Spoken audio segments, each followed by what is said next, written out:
Selamat datang di Ngopi, ngobrolin pertahanan Indonesia. Sebuah ruang diskusi yang membahas isu strategis dengan cara yang lebih relevan dan insightful. Bersama saya, Iwan Hermawan. Rencana akuisisi kapal induk ITS Giuseppe Garibaldi menimbulkan banyak pertanyaan. Apakah ini merupakan sebuah langkah strategis atau justru pemborosan?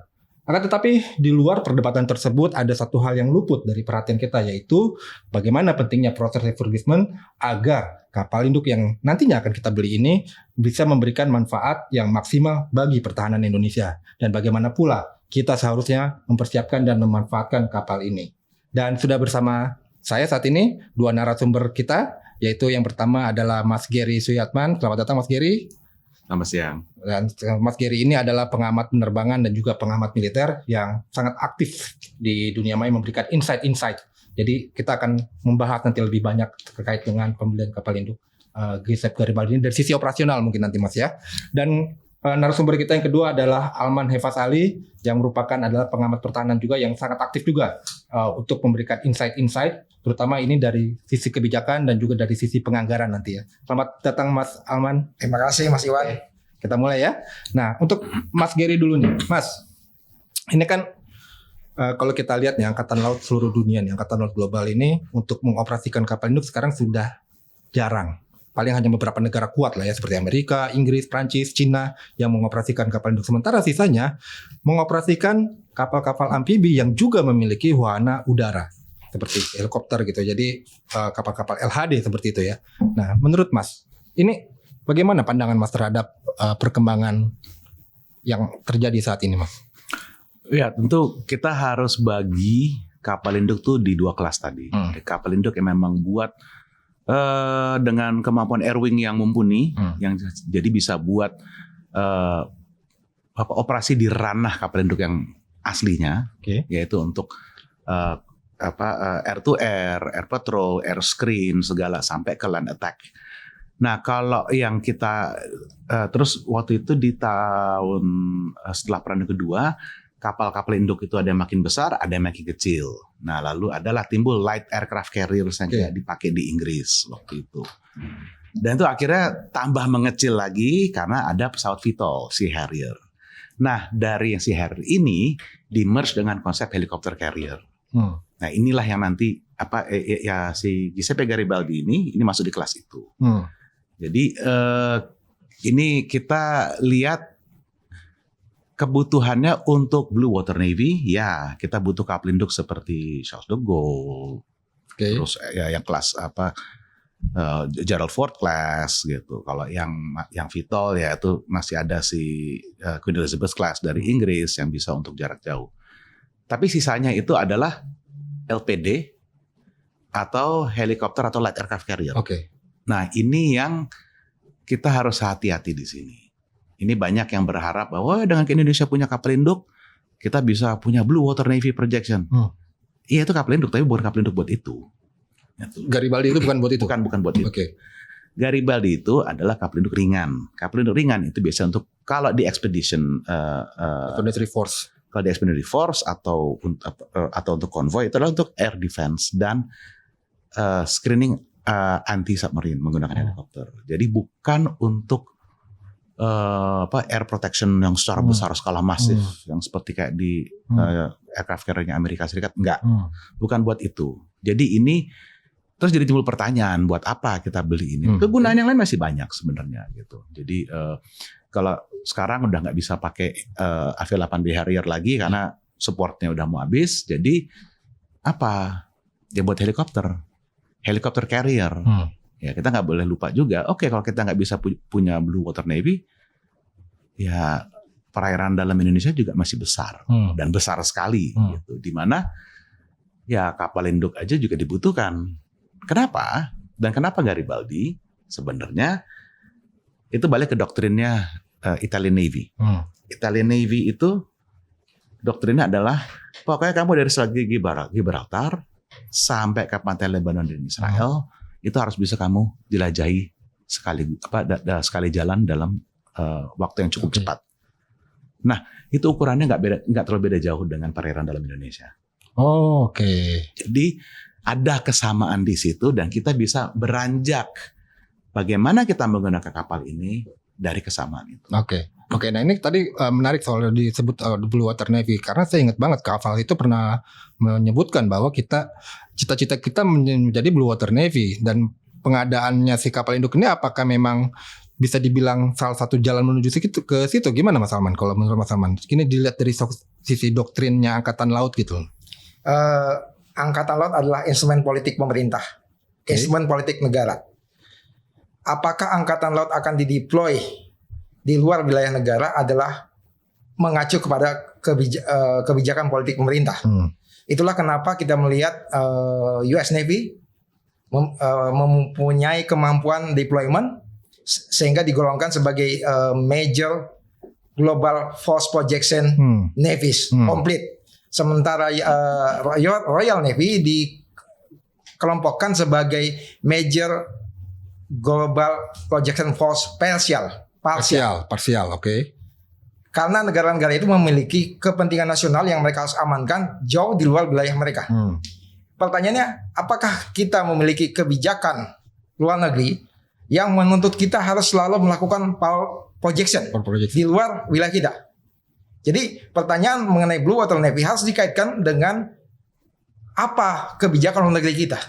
Apakah kita perlu deployment ke misalnya Asia Timur? Apakah kita perlu deployment ke misalnya Timur Tengah? Ini yang harus dijawab dulu. Karena ya harus diingat bahwa Angkatan Laut adalah instrumen politik pemerintah. Nah, tapi kalau menurutnya Mas Gary tadi, Garibaldi ini bukan Blue Water Navy gitu kan? Bukan untuk power projection. Tapi kan bukan tidak bisa dipakai untuk beberapa kepentingan seperti yang dibilang Salman tadi. Oke. Ya, kembali lagi, maunya buat apa dulu? Oke lah, yang tadi saya bahas itu adalah dalam ranah defensif Indonesia. Tapi kalau untuk di luar itu, iya bisa. Tapi bukan itu sebebas dengan kalau kita punya kapal segede mungkin Elizabeth class. Enggak, itu akan jauh lebih terbatas. Nah itu kan mesti dilihat nanti yang dibutuhin apa. Apakah kapal ini cocok, keterbatasan apa, harus didukung dengan kapal apa lagi untuk itu.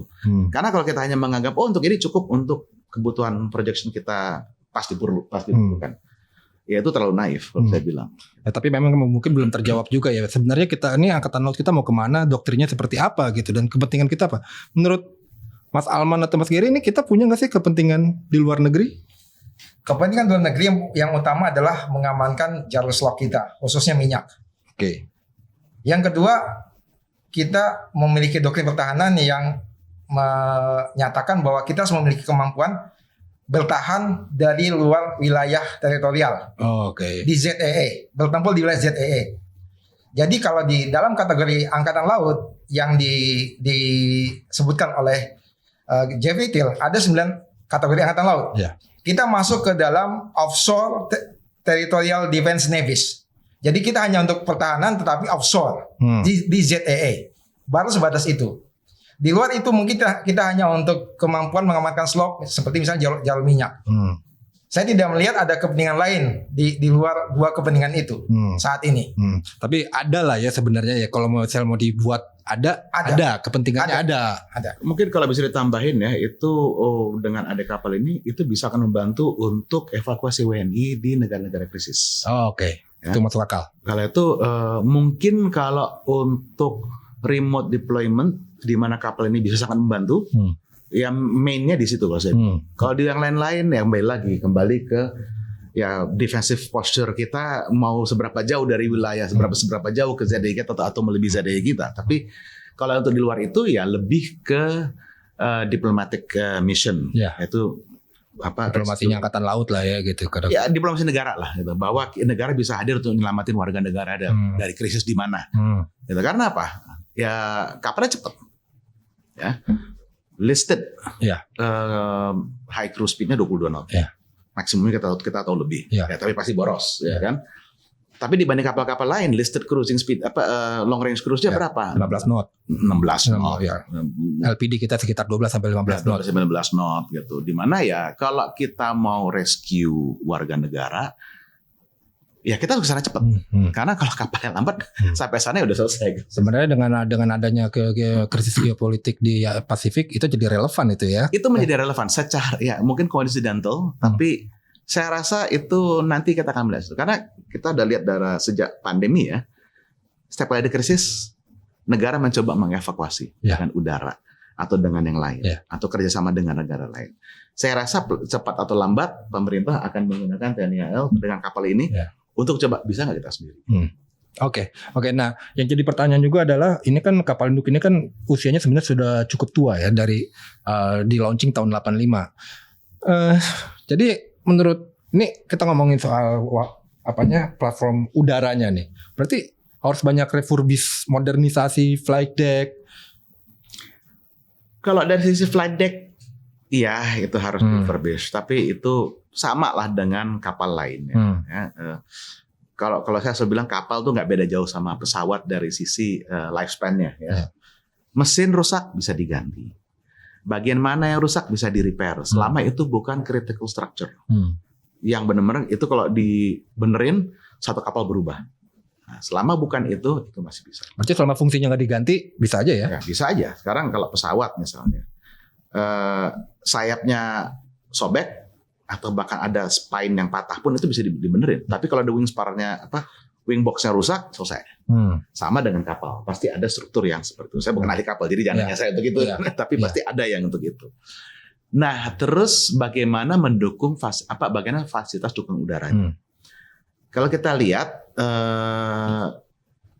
sejak kapal itu diluncurkan, perubahan ukuran helikopter yang digunakan di kapal itu nggak banyak berubah. Jadi seharusnya bisa. Dan kapal-kapal yang kita pakai rata-rata lebih kecil daripada helikopter yang kita pakai. Maksudnya. Helikopter kita pakai rata-rata ukurannya sama atau lebih kecil daripada yang dipakai yang paling besar yang digunakan oleh Angkatan Laut Italia sebelumnya gitu ya. Yang bisa dimasukin ke kapal itu. Jadi saya rasa itu sangat mudah sekali. Hanya saja nanti mungkin radio equipment-nya harus diubah. Tapi itu kan superficial lah, itu cuman antena radio kit. Nah, itu kan belum tentu diintegrasikan dengan kapal. Artinya untuk operasi udara sebenarnya udah ready ini ya untuk kapal. Kalau untuk helikopter ready. Helikopter ya. Untuk helikopter ready banget lah gitu. Nah ini kalau ngomongin soal modernisasi ini terkait juga dengan anggarannya nih. Kan kita tahu nih anggarannya 450 juta US dollar untuk bukan untuk membeli tapi untuk memodernisasi dan lain sebagainya. Nah, menurut Mas Alman ini kira-kira untuk 450 juta ini anggarannya lebih baik fokusnya ke mananya nih? Aset udaranya kah, permesinannya kah, atau apanya kah? Menurut saya yang paling utama adalah refurbishment. Karena sepengetahuan saya kapal ini terakhir MA melakukan pemeliharaan berat atau MRO itu 2014. Udah 12 tahun ya? Jadi sudah masanya memang untuk dilakukan refurbishment. Memang kapal itu bisa belayar dari Indonesia ke Italia. Tetapi bagaimanapun soft system yang sudah lama itu perlu diganti, perlu diremajakan. Nah, anggaran itu sebaiknya difokuskan pada refurbishment sehingga kapal itu bisa dipakai minimal sampai 2040. Jadi di sini bukan soal kapal bisa layar apa tidak, tapi sampai seberapa lama kapal ini masih bisa berfungsi secara baik. Jadi ada sistem permesinan, ada sistem diesel generator. Ada sistem elektronika, aviasi dan navigasi dan lain-lain yang perlu diganti, yang perlu melakukan perlu menjadi bagian dari refurbishment supaya kapal ini minimal kita bisa pakai sampai 2040. Tapi dengan 450 juta cukup tuh untuk refurbishment sampai 2040 kan banyak gitu ya? Cukup. Oh cukup bisa ya? Cukup.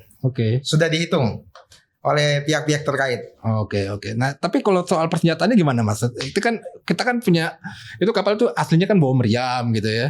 Ini kan kapal induk Italia itu kan memang agak beda gitu dibanding kapal induk Amerika. Ini bawa meriam, bawa senjata kayak kapal biasa gitu loh. Kayak kapal tempur biasa. Ini perlu di refurbishment apa kita udahlah kalau meriam mah enggak usah lah gitu. Ya kembali lagi kita mau menggunakannya buat apa? Kalau kita mau menggunakannya hanya purely sebagai helikopter carrier nggak perlu lah, kita copot juga nggak apa-apa. Tapi bukan berarti copot terus diganti dengan yang aneh-aneh. Enggak. kita harus konsisten tuh. Kita mau pakai atau enggak. Kalau pakai ganti dengan yang bagus. Kalau enggak udah buang semuanya. Jangan pasang yang aneh. Ya. Kalau Garibaldi ini kan sebenarnya kan helikopter cruiser atau helikopter destroyer. sebenarnya. Ya. Itu DDH atau DDH atau CH CGH itu kan. Jadi kembali lagi kita mau menggunakan itu sebagai apa? Masuk di ranah mana? CGH kah? Atau DDH kah? Atau LPH? Ya. Kalau LPH ya udah paling meriam yang kecil-kecil, short range air defense. Nah, kalau kita mau ngomong jadi DDH untuk helikopter destroyer expeditionary, ya ada eskortanya nggak? Kalau ada eskortnya harus diperlengkapi. Kembali lagi maunya dipakai buat apa? Ini yang sangat sulit gitu. Saya sering ditanya, ya itu enaknya dipasangin apa? Dipasangin ini bagus. Kamu pakai buat apa dulu? Ya. Belum tahu. Ya udah nggak usah dipikirin dah. Ngapain pusing-pusing? Daripada salah beli. Iya betul sih. Daripada salah beli. Masuk akal. Karena kalau itu mau beli, mau menambahkan sesuatu dengan harus modifikasi, nggak jadi dibeli, you wasted money. Terus atau ternyata nggak bisa, harus balik ke weaponry yang sebelumnya, yaitu waste money twice. Gitu. Oke, menarik ya. Dan terus kan ada kegiatan refurbishment nih. Nah, menurut Mas Alman ini kira-kira siapa nih yang bisa melakukan refurbishment ini? Kalau kita lihat sejarah kapal itu dibangun oleh Fincantieri. Dan selama berdinas di Angkatan Laut Italia, pihak yang melakukan MRO itu selalu Fincantieri. Secara logis, maka Fincantieri adalah pihak yang paling kompeten untuk melakukan refurbishment karena mereka memiliki catatan atau logbook masalah-masalah di kapal ini dari tahun 85 sampai 2024. Itu sangat logis kalau kita mempercayakan pada Fincantieri.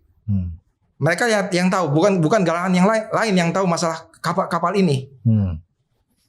Tapi kalau setiap pembelian itu kan biasanya kan ada ini ya, ada transfer teknologi, kemudian juga ada pembelajaran buat orang-orang kita juga.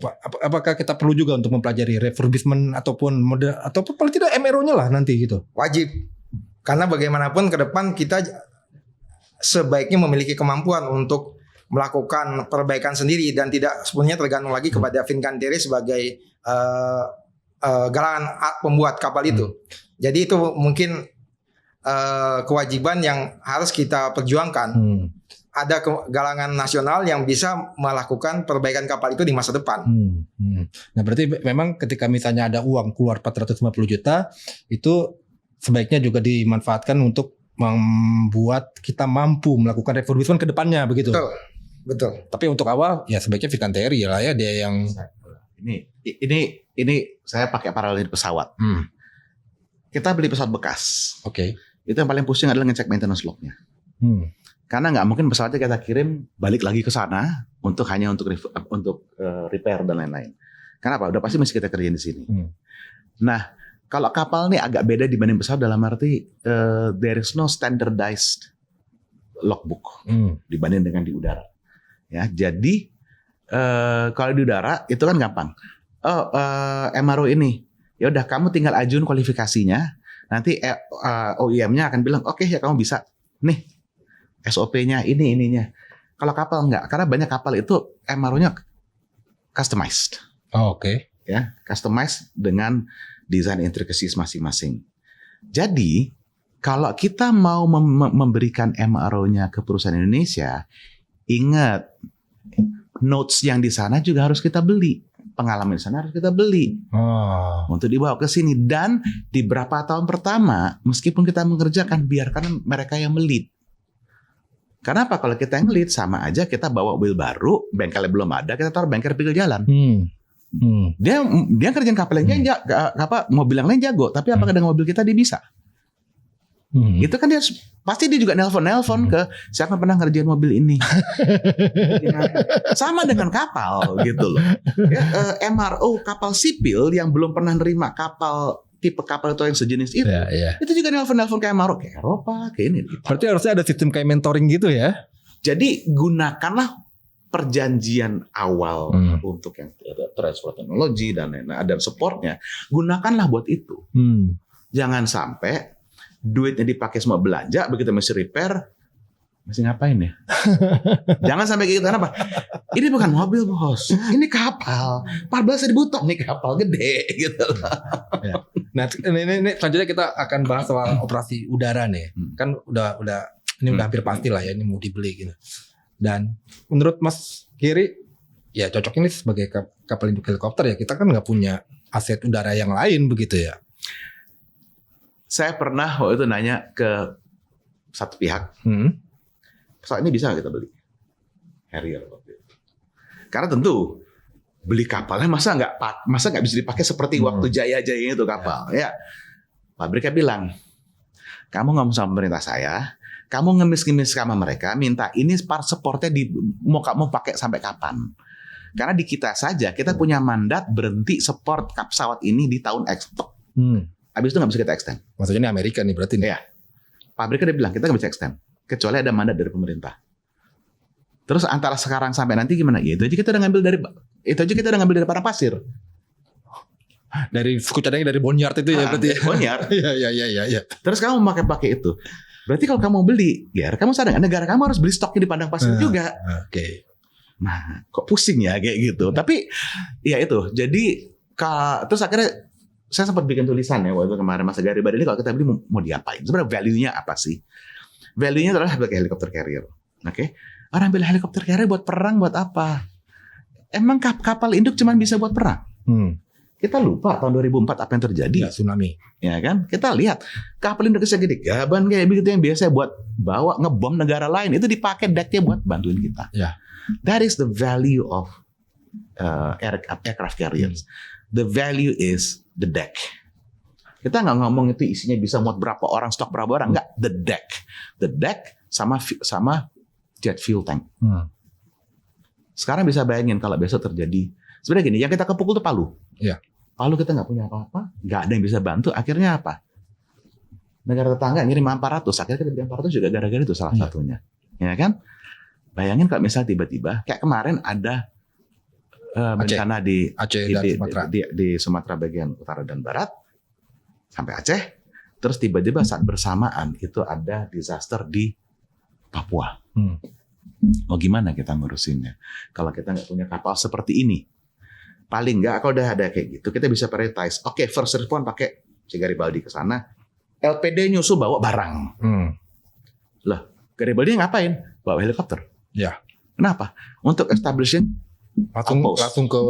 langsung ke desa-desa mungkin nggak ke desa, tapi staging point. Oke. Ya, kalau kemarin kita langsung coba dengan ke desa.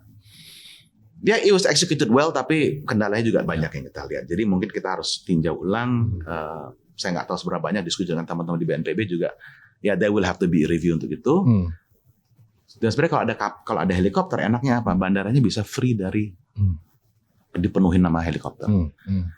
Gunanya kapal induk adalah untuk itu. Kapalnya bisa ke sana.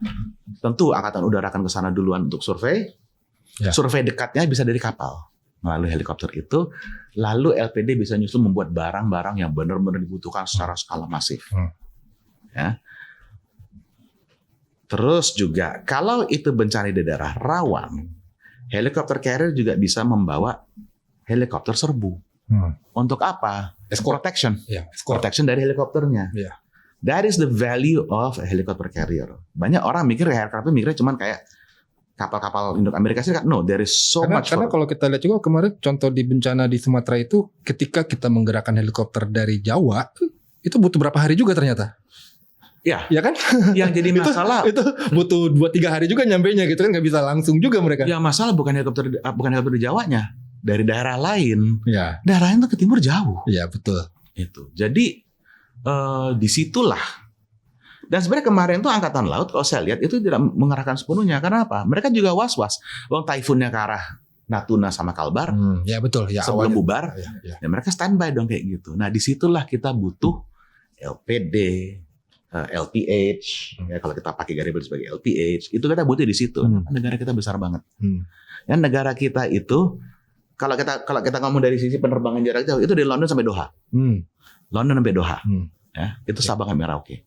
Negara kita besar. Kapal, ya saya bilang Garibaldi kita beli kenapa? It is available, it is cheap, tanda kutip, karena yang kita bayar hanya untuk refurbishment. Kita butuh. Dan kita butuh. Oke. Belajarlah dari situ, baru nanti kita kembangkan doktrin helikopter atau airborne operations di kapal apa yang kita melakukan. Nah ini selanjutnya nih ke Mas Salman nih. Ini Mas Salman tahu banget nih tentang pengadaan nih. Kan kita udah jelas nih ya, kita butuh helikopter carrier. Nah Helikopternya gimana Mas? Kan kita tahu nih angkatan laut tuh helikopternya Bell 412, Panther jumlahnya nggak banyak. Dan kalau Panther kalau digunakan untuk bantuan muatnya kecil. Ya. Dibandingkan Bell gitu misalnya. Dan kita punyanya Bolko yang kecil-kecil lah begitu. Sementara yang gede-gede punyanya angkatan udara, angkatan darat. Kita ada nggak sih angkatan laut ini rencana untuk membeli helikopter buat misinya gitu? Bocoran dong. Sebenarnya sih kalau kita bicara secara teoritis ya, semestinya kalau kita mau beli Garibaldi harus ada program yang selaras untuk pengadaan helikopter. Ya betul, harus dong. Sampai saat ini itu masih belum jelas apakah Angkatan Laut akan dilakukan pengadaan helikopter atau tidak, karena ini adalah kewenangan Kementerian Pertahanan. Ya. Tetapi sepengetahuan saya, Angkatan Laut telah mengusulkan beberapa jenis helikopter untuk dibeli sampai tahun 2029. Namun karena kebijakan pengadaan saat ini yang tertutup, kita belum tahu apakah Kementerian Pertahanan akan beli helikopter untuk mendukung operasi Garibaldi nantinya. Ini boleh tahu gak helikopternya kelas medium kah, kelas berat kah? Kasih tahu nggak ya? Kalau kelas medium yang diincar itu H225M. Oh, sesuai lah ya. Sesuai. Jadi ada commonality sama angkatan udara. Ya. Dari request yang sempat bocor ke meja saya, kita ngakunya gitu. Iya, bocoran ya asik ini, Saya hanya bisa bilang sebatas commonality masih dipikirkan. Jadi meskipun ada tipe-tipe, jadi ada alternatif. Kalau mau common begini, kalau nggak common begini. Nah, ya, kalau nggak commonnya saya nggak berani komentar. Tapi yang buat commonnya ada, yaitu 225, 25M, ya sampai bahkan 215 itu juga sempat jadi consideration, tapi dia bilang nanggung lah udah 225. Karena apa? 225 sekarang bisa di kapal induk udah ada. Iya. Artinya udah Brazil yang pakai. Iya, Brazil. Ya, itunya rotornya bisa dilipat lah ya gitu. Bisa dilipat gitu. Itu kalau kita ambil ya mungkin kita negara kedua kali yang terima itu. Terus ada juga 412 juga. Cuman 412 ini kendalanya sekarang masalahnya ini beli dari siapa? Oke, pabriknya Bell, tapi sekarang bikinan Subaru. Ya. Terus PTDI belum pernah kerjasama sama Subaru, pusing nih ntar nih gitu. Jadi dan mungkin harus modifikasi juga itu untuk supaya bisa di kapal induk kan, bisa di laut. 412 bisa. 412 yang bisa dilipat rotornya gitu. Paling cuma lipat rotor doang ya. Itu standar kitnya ada. Oke. 412 itu standar kitnya ada buat itu. Ekornya nggak perlu lah karena dia nggak terlalu apa. Dia di liftnya masih. Yang penting di liftnya masih muat. Kalau di liftnya nggak muat. Nah terus ya kalau sudah kapal Itali, tentu flagship helikopternya juga yang biasa dipakai itu. Nah itu 101 juga nongol. Tapi apakah itu diterima masuk dan dikonsider untuk dilanjutkan saya nggak tahu. Tapi ya wajar lah kalau itu masuk. Nah itu nanti buat transport sama ASW masalah waktu itu. Ya. Jadi dia usual suspects lah gitu. Ya kita berarti sekarang sih ya berharap aja ini benar kejadian gitu ya. Karena bocorannya sekarang lebih sulit dibandingkan dulu ya. Ya begitulah. Kalau saya mikir satu, kapalnya dulu dan kapalnya mau diapain. Gini, saya paham. Kita beli kapal induk, kita belum pernah punya kapal induk. Bingung masalah pengadaan. Karena selama ini helikopter pun pengadaannya adalah sesuai dengan kapal apa yang udah datang nanti baru kita mengadain helikopter nih. Oke, butuhnya apa? Submarine. Oke, ntar kita buat taruh situ baru kita pesen. Ya, baru sekali ini kita satu kapal gede buat helikopter. Ini kita kalau pakai cara kemarin bingung gitu loh. Nah, jadi saya paham kenapa itu belum. Ya, saya nggak bilang itu benar, tapi saya juga nggak bilang itu salah. Ya, we understand why. Tinggal make sure begitu kita mau beli helikopternya benar-benar useful dengan apa yang kita inginkan dari kapal itu. Iya, karena di masa lalu tahun 80-an Angkatan Laut pernah beli NAS 332. Ya, betul. Yang 2 biji itu kan. Yang dimuat di LST Korea Selatan. Ya. Tapi ternyata helikopter itu kurang cocok untuk beroperasi di LST dengan dimensi seperti itu. Gitu. Sehingga kemudian 332 dikembalikan ke IPTN dan diganti dengan beberapa unit Bell. Ya. Nah ini tapi dalam perkembangannya kemudian ini kan ada juga nih bukan orang sih sebenarnya udah ada contohnya gitu. Misalnya kapal induk dijadiin untuk UAV, untuk drone. Nah, dan itu udah ada walaupun aku nggak tahu ini proven atau enggak ya. Iran kan, tapi walaupun yang Iran udah hancur ya. Tapi Turki itu membangun khusus buat drone juga. Nah, kalau menurut Mas Gary ini sebagai orang yang paham operasi udara gimana nih? Cocok gak sih sebenarnya angkatan kita ini pakai Garibaldi ini diisi sama drone? Gini, sebelum saya lanjut dengan jawabannya, kita harus ingat belum ada angkatan laut yang sudah mempunyai standar baku operasi UAV. Ya semua masih coba-coba sih memang. Semua masih coba-coba. Kalau kita mau mencoba dan kita berhasil, bagus. Kita menjadi pioneering nation di situ. Ya, Turki aja yang selalu membanggakan Anadolu dengan TB3 ya. Iya, TB3. Dengan TB3 itu mereka masih dalam trial operations. Mereka sendiri masih mengembangkan pola operasinya. Tapi mereka satu yang mereka tidak publish pada saat yang sama mereka melakukan bagaimana mereka mengadop sebuah helicopter operations doctrine mereka di atas Anadolu. Oke. Jadi jangan hanya karena kita ngelihat mereka melakukan drone, kita mengesampingkan sebenarnya yang effort yang sebenarnya mereka lakukan di helikopter. Terus kita bilang Garibaldi langsung aja ke drone, nggak butuh helikopter. Jangan kayak begitu. Jangan kayak begitu. Belum proven juga ya Karena konsepnya. belum proven. Ya, justru butuh helikopter itu dipakai sebagai helikopter carrier adalah pertama untuk angkatan laut terutama di general staff-nya untuk bisa paham dan mendalami dan menjiwai, nggak cuma paham, menjiwai gunanya air power naval air power itu apa dengan kemampuan kita. Ya, usefulness-nya apa, di mana limitasinya apa. How do we conduct high intensity air operations di misalnya disaster area, ya, atau ground troop support, ya, udah ada itu, terus baru kita pikirkan nyelipin UAV untuk mengembangkan kemampuan itu bagaimana. Karena kembali lagi kalau tanpa UAV buat apa? Ya kalau sejauh ini kalau kita lihat di Iran ya buat nyerang juga, tapi kan kita mau pakai apa? Ya. Sekarang TB3 payloadnya berapa? Sorry ya, payloadnya AH1 Cobra yang terakhir itu 4 kalinya TB3. Lebih efektif berarti ya kalau misalnya. Ya. Itu contoh. Atau katakanlah apa tadi Karakal dikasih roket itu mungkin lebih. Ya. Bisa kayak begitu, dan requirement itu pun masuk di untuk menggunakan helikopter. Jadi kalau saya lihat justru ya, di kontroversi yang masalah, yuk kita bikin Garibaldi langsung jadi kapal drone. Mereka lupa TNI AU juga request helikopter. Ya. Karena TNI juga nggak mau gegabah, nggak mau langsung lompat ke sana. Belum ada contoh yang bisa. Terus kalau ternyata udah dimodifikasi dan lain untuk itu terus gagal, ini kapal mubazir dong. Iya betul. Apalagi kalau modifikasi sampai nggak bisa dipakai buat helikopter. Buang duit berapa kali kita? Iya. Ya kan? Jadi mereka pun melakukan incremental step. Sayangnya mereka tidak mengkomunikasikan itu. Ini kita dapatnya tebak-tebakan lah dari information apa kita konstruk. Oh, ketahuan arahnya ke sini. Seharusnya itu baiknya dijelaskan. Tapi saya juga paham kalau kita jelasin mau pakai helikopter carrier, masyarakat juga bilang gitu doang. Yes. Ya pokoknya netizen terlalu protes lah ya kalau Ya gitu.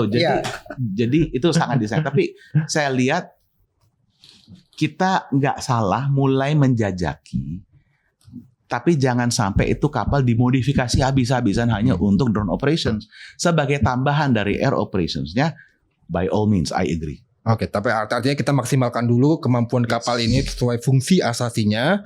Baru kalau misalnya ntar mau coba-coba, oh iya pasang drone deh, pasang ini. Mau coba-coba dari sekarang juga nggak masalah. Ya, tapi yang utamanya sesuai dulu. dengan proporsinya.